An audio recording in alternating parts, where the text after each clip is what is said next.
Welcome to your Newsmax Daily for Tuesday, March 19th, 2024, officially the first day of spring, although the spring or vernal equinox, when the planet aligns with the northern and southern hemisphere, that doesn't happen until 11:06 Eastern Time tonight.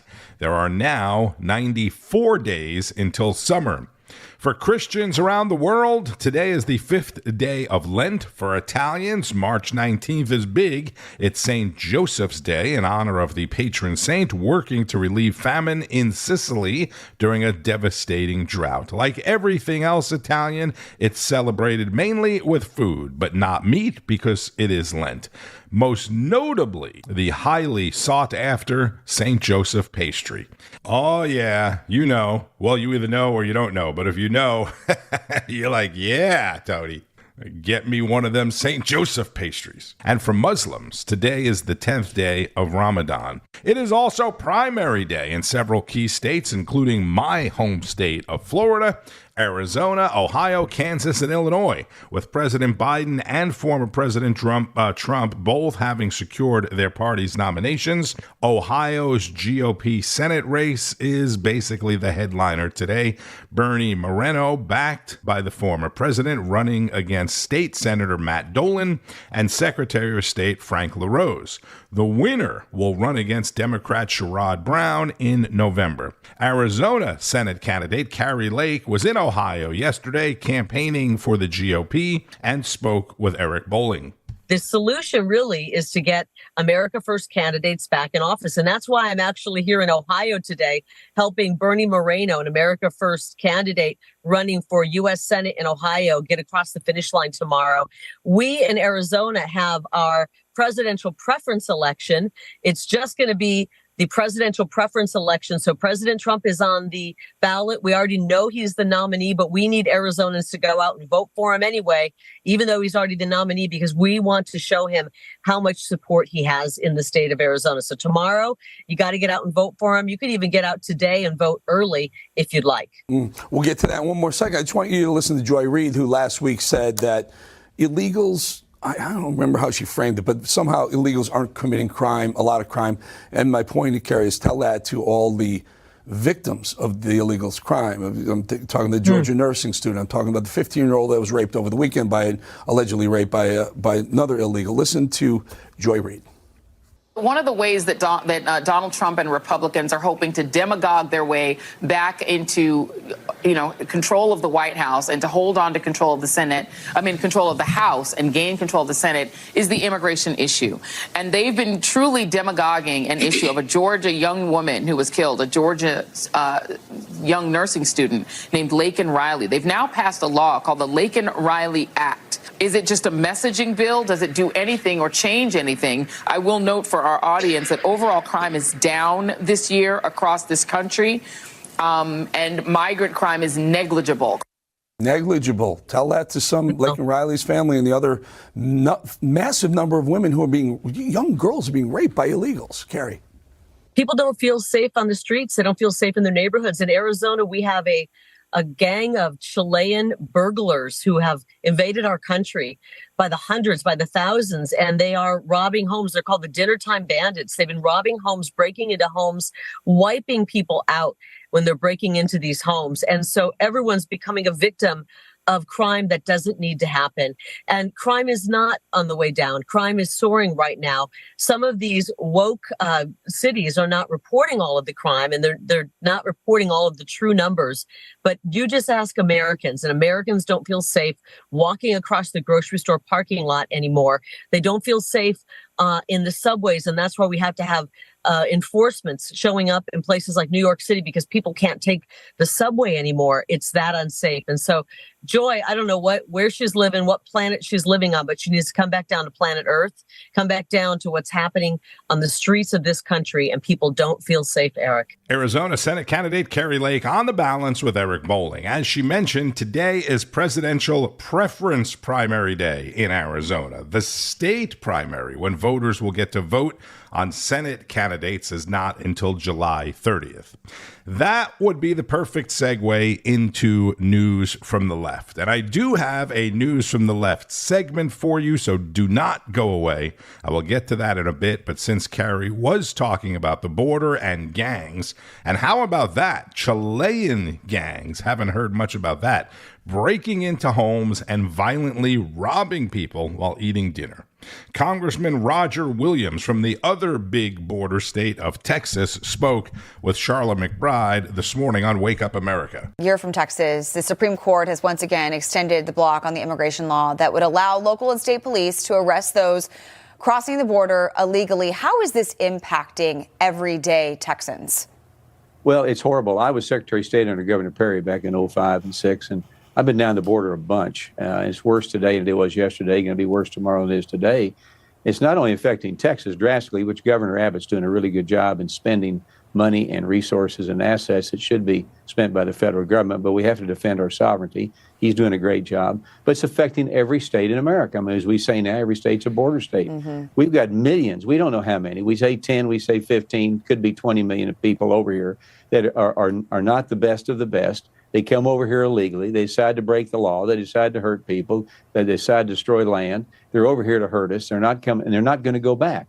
And this administration's done away with stay in Mexico policy, catch and release, Title 24. All these things help keep the crossings down. And we know if we just instituted back the stay in Mexico policy, 70% of the crossings would go away. And Biden can do that through executive order, but he hasn't done it. But it's a mess. It's horrible. We lost our sovereignty, and now we have to start worrying about the northern border. Yeah, you mentioned the stay in Mexico policy and that President Biden could have executive actions taken, but he refuses to do so. What else do you think needs to be done to fix this crisis at the border? Well, we need to just let the law of the land. I mean, we need to tell people we're a land of laws.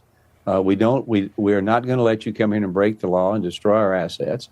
We need to send that message out. But President Biden is basically inviting people to come in, and then we're giving them money, we're giving them assets, we're giving them help. And we got hundreds of thousands of homeless veterans that need help, and our veterans alone. So our priorities are backwards, but it's all by design by the liberals. I mean, they want to have illegals in here. One day they want to own the White House, own the Senate, own the House of Representatives, and let people vote. And it's destroying our country.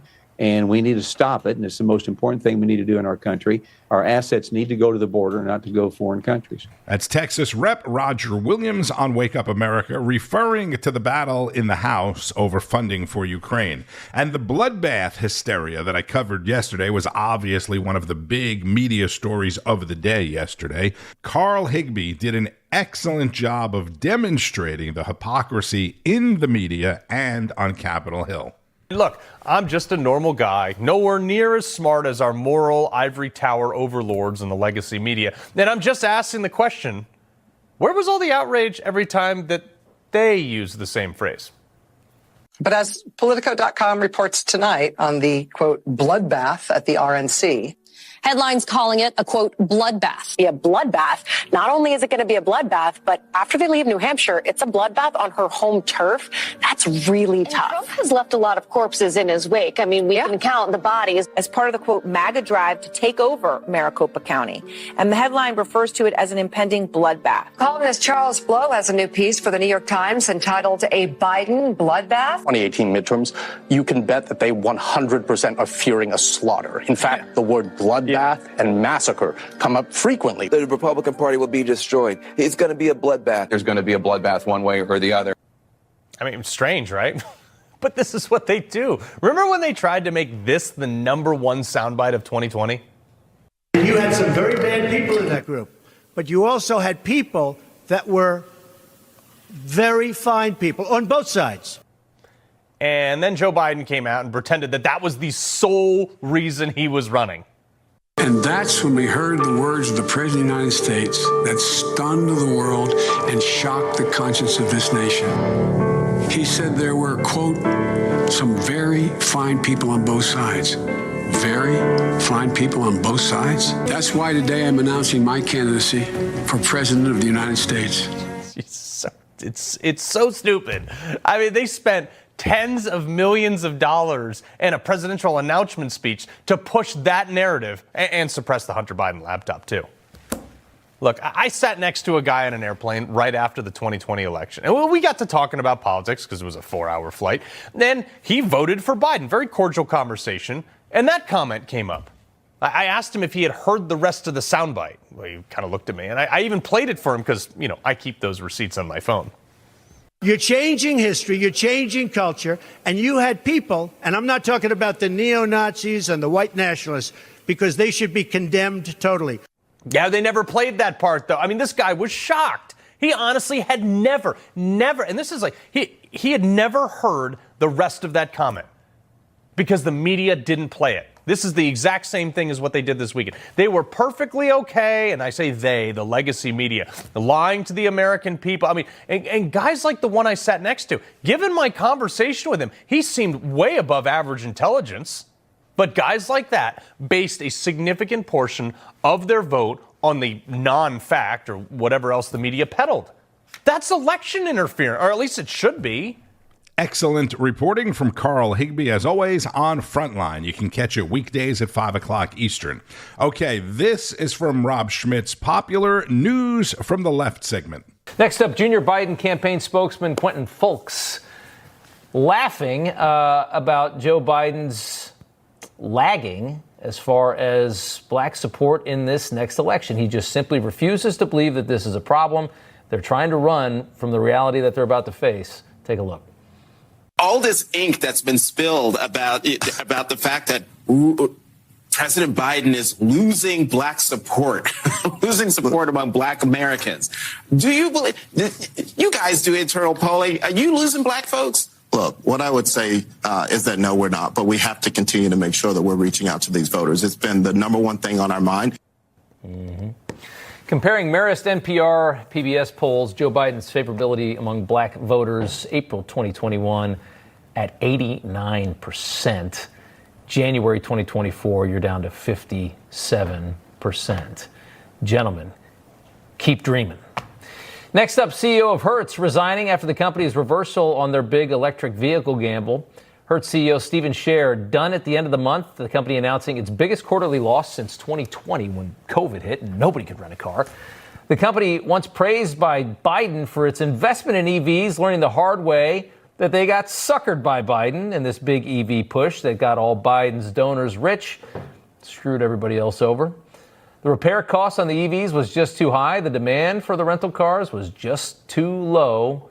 And they bought so many of them trying to get in good with the White House. You think the White House is going to care? Nope. Back in January, Hertz announced it made a strategic decision to sell nearly a third of its global electric vehicle inventory. You know how many cars Hertz has? I mean, it's like the second or third biggest car rental company in the world. And they're choosing to invest in gas-powered cars. Oh, you're seeing that lesson learned all over. That's Rob Schmitt, host of Rob Schmitt Tonight, with news from the left. President Biden left the White House early this morning for a full day of campaign events. He's in Reno, Nevada, Las Vegas, and then he'll be in Phoenix, Arizona tonight. Dean Phillips, Marianne Williamson, and a few other candidates are on the Democrats' presidential primary ballot in Arizona today. Even though Biden has clinched the nominee, just imagine if Biden arrived there tonight and somehow, some way, he lost the Arizona primary. Yesterday, it was South Korea. Today, Secretary of State Antony Blinken is in Manila. We stand with the Philippines and stand by our ironclad defense commitments, including under the Mutual Defense Treaty. Article 4 extends to armed attacks on the Filipino Armed Forces, public vessels, aircraft, including those of its Coast Guard, anywhere in the South China Sea. And Defense Secretary Lloyd Austin is in Germany, where he pledged the United States continued support for Ukraine in its defense against Russia. Russia has squandered up to $211 billion to equip, deploy, maintain, and sustain its imperial aggression against Ukraine. On Wall Street, the Federal Reserve's two-day policy meeting got started today. Talked about that a little bit yesterday. Chairman Jerome Powell will tell us about it tomorrow,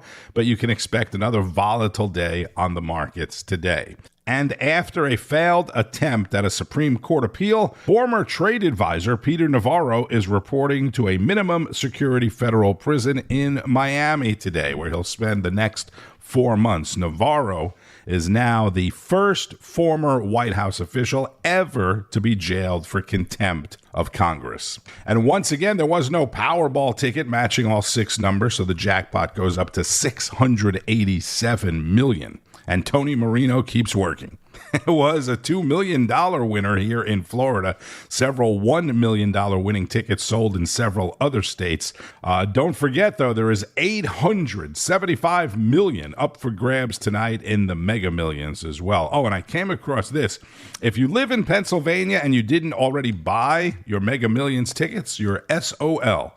According to KDKA TV and radio in Pittsburgh, lottery sales terminals won't be working in Pennsylvania today because of some upgrade to the system and its portals. The Pennsylvania Lottery said it's because the lottery is modernizing its system. I would imagine people in Pennsylvania are talking a lot about this today, so don't just take my word for it. Go check it out and be sure.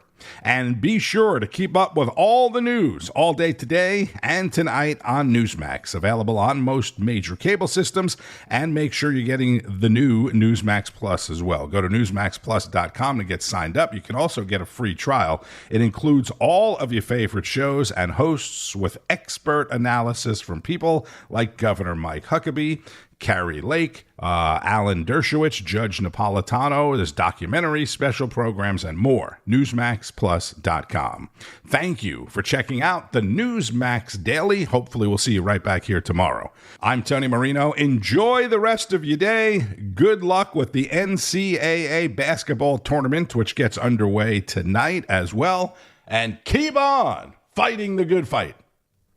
News breaks every minute, every day. You need the app, the Newsmax app. Find it free on your smartphone store. Then watch us anytime, anywhere.